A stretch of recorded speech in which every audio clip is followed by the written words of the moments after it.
आमा कस्तो खतरा तरिकाले मुछे यार दाइले बाफरे डेन्जर तरिकाले मुछेछ यार निस्क्यो है त ल निस्क्यो कस्तो मजाले निस्क्यो नि त यति मिठो हुन्छ नरिवलको मिठाई थोरै सुजी हालेर अनि यसलाई चाहिँ पकाएको अनि हामी चाहिँ मिठाई बनाउनुतिर लाग्छौँ है त यसलाई पिठोलाई यसरी माथि तानेर अनि यसरी घुमाउनु पर्छ के यहाँ हेर्नु ल पल्टाइ गरेर पकाउनु पर्ने हुन्छ किनकि आज के बन्दैछ टक्क गेस गर्नु होला है यहाँ नरिवल कोर्दैछ हामीले दाइले कोर्दैछ नरिवल यसको चाहिँ यस्तो स्पेसल खानेकुरा बन्छ पुरै हामी भित्रको गुदी चाहिँ निकाल्नु पर्ने हुन्छ है गुदी निकाल्न चाहिँ साह्रो गाह्रो हो नि यसरी निकाल्दैछ दाइले चाहिँ शक्ति आउँछ के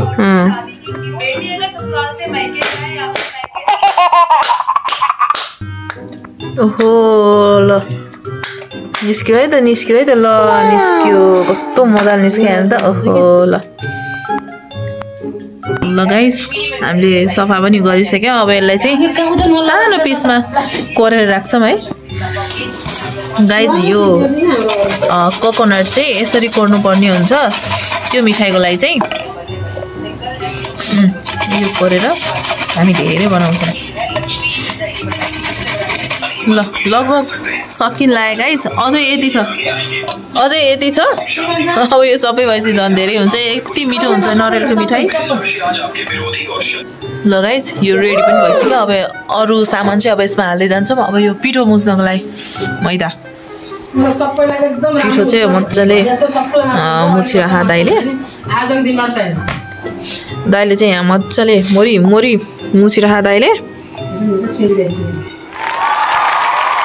मुछ मजाले मुछ आमा कस्तो खतरा तरिकाले मुछे यार दाइले बाफरे डेन्जर तरिकाले मुछेछ यार आमा बाफरे गाइस मैले चाहिँ अघि भिडियो लिन बिर्सेछु हैन अनि यो चाहिँ के हो भने खासमा सक्खर छ यसमा नरिवल छ कोरेको नरिवल र अनि थोरै सुजी हालेर अनि यसलाई चाहिँ पकाएको हैन यसलाई यो पकाएको अब एकछिन पकाउँछौँ अनि हामी चाहिँ मिठाई बनाउनुतिर लाग्छौँ है त ओके गाइस राउन्ड सेप भयो हैन अब यसमा चाहिँ गुजिया हालेर बुट्टा बनाउनु पर्छ है त यसरी सर्लक्क लामो बनाएर हाल्नुपर्छ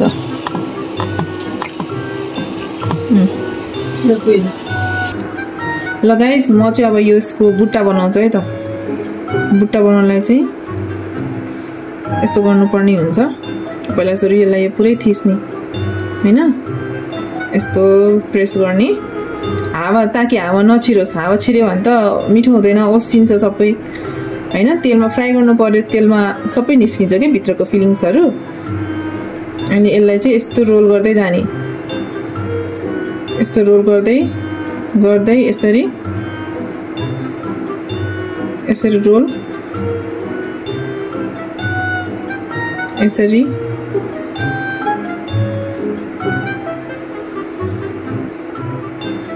यसलाई पिठोलाई यसरी माथि तानेर अनि यसरी घुमाउनु पर्छ के यहाँ हेर्नु ल गुजिया मिठाईको यो सेप हामीले चाहिँ आज मिठाई बनाउन लागेको चाहिँ गुजिया हो है गुजिया मिठाईको यो सेप चाहिँ यसरी बनाइन्छ ल साथीहरु मेरो गुजिया चाहिँ रेडी भएको छ कुनै पिठोहरु चाहिँ पातलो भएर चाहिँ भित्रको फिलिङ्स देखिरहेको छ अब चाहिँ म यो फ्राइङ प्यानमा बसाल्छु है त तेल पनि हिट भइसकेको छ अब चाहिँ यसलाई हालौँ है त्यसमा ल साथीहरु मलाई चाहिँ यसरी हाल्नु चाहिँ डाइरेक्ट डर लाग्छ त्यही भएर म यसमा हालेर फ्राई गर्छु यसरी सरर हालेर सजिलो पनि भयो है यो स्लोली फ्लेममा पाक्नुपर्छ के नत्र फेरि यो फुलेर यो फुट्छ है ल साथीहरु यसमा पनि मैले हालिदिएँ तेल चाहिँ मजाले हाल्नुपर्छ है हजुरहरुले चाहिँ अनि यो चाहिँ अब यो चाहिँ धेरै फ्लेममा पनि पकाउनु हुँदैन नत्र रातो भित्र चाहिँ पिठो चाहिँ भित्र काँचो हुन्छ बाहिर रातो हुन्छ त्यसले गर्दा मिठो पनि हुँदैन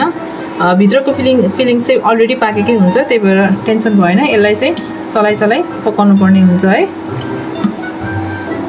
ल चाहिँ यो मजाले आनन्दले पाक्छ। यति मिठो मिठाई हो नि यो। अनि यसलाई चाहिँ अब यसरी उल्टाई पल्टाई गरेर पकाउनु पर्ने हुन्छ किनकि एक साइड रातो र एक साइड सेतो भएको नि मजा आउँदैन है। त्यही भएर यसलाई चाहिँ चलाउँदै पकाउनु पर्छ के। अब यो चाहिँ एउटा चाहिँ हल्का कलर दिन थाले फ्लेम चाहिँ सानै हुनुपर्छ किन त मिठो हुँदैन। कलर दिन थाले